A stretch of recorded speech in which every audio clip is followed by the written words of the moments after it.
아니, 나는 기미 때문에 레이저 토닝을 하러 왔는데 왜 선생님은 다짜고짜 리쥬란 힐러를 맞으라고 하는 거죠? 왜 이러는 걸까요?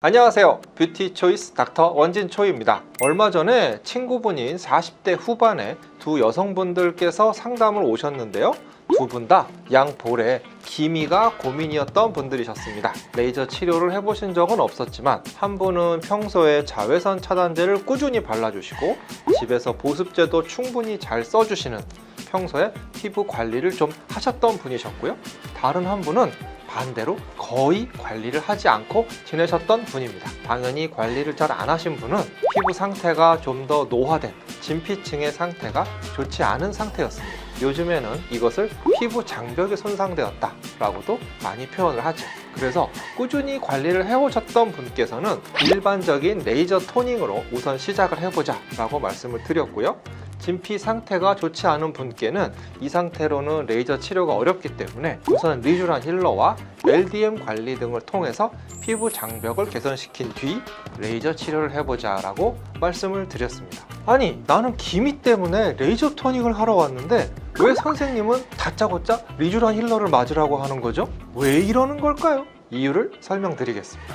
햇빛 안에는 자외선이 들어있고요, 요즘에는 미세먼지 같은 피부 자극 물질도 많고, 또 화장을 하고 지우면서 피부에 물리적 자극을 많이 주게 됩니다. 이때 발생하는 활성산소종이 피부에 산화적 스트레스를 유발해서 피부 세포에 손상을 만들어냅니다. 이때 피부에서 필요한 항산화 물질에는 비타민 C, 비타민 E, 베타카로틴, 코엔자임 Q10, 글루타치온, 폴리페놀, 셀레늄 등이 있습니다.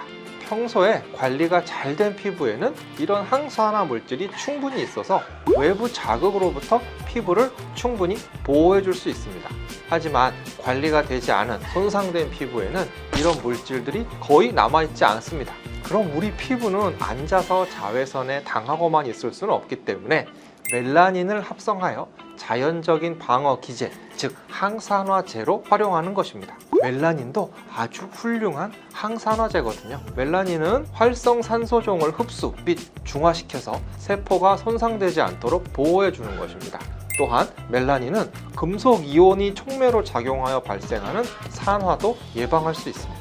여름철에 바닷가에서 햇볕을 많이 받으면 전체적으로 피부색이 많이 어두워지죠. 하지만 진피층이 손상되어 있는 상태에서는 강하지 않은 약한 자외선, 색소 치료를 위한 레이저 토닝과 같은 부드러운 레이저 치료, 또 화장을 하고 지우기 위한 물리적 자극 등 평소에는 문제를 일으키지 않을 만한 상황에서도 우리 피부가 자기 자신을 보호하기 위해 멜라닌 색소의 합성을 스스로 하는 것입니다. 이렇기 때문에 손상된 피부를 가진 분들은 사실 피부가 살기 위해서 멜라닌 색소를 일부러 만들고 있었던 것이기 때문에 색소 치료의 레이저 효과가 떨어지거나 또는 이 레이저에 의한 자극으로 오히려 기미 같은 색소가 악화될 수도 있었던 것입니다.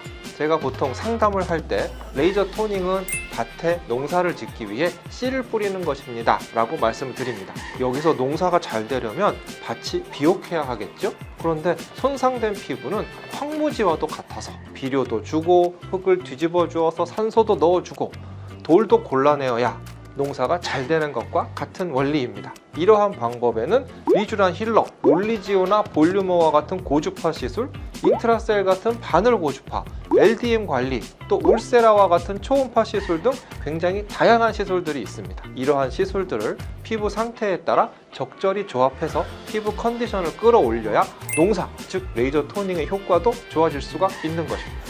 이제 기미 등의 색소 질환을 치료할 때 레이저 토닝만 하는 게 아니고 내 피부의 컨디션을 먼저 끌어올려야 하는 이유 이해하셨죠? 도움이 되셨길 바라면서 오늘 이만 마무리하도록 하겠습니다. 뷰티 초이스 닥터 원진초이였습니다.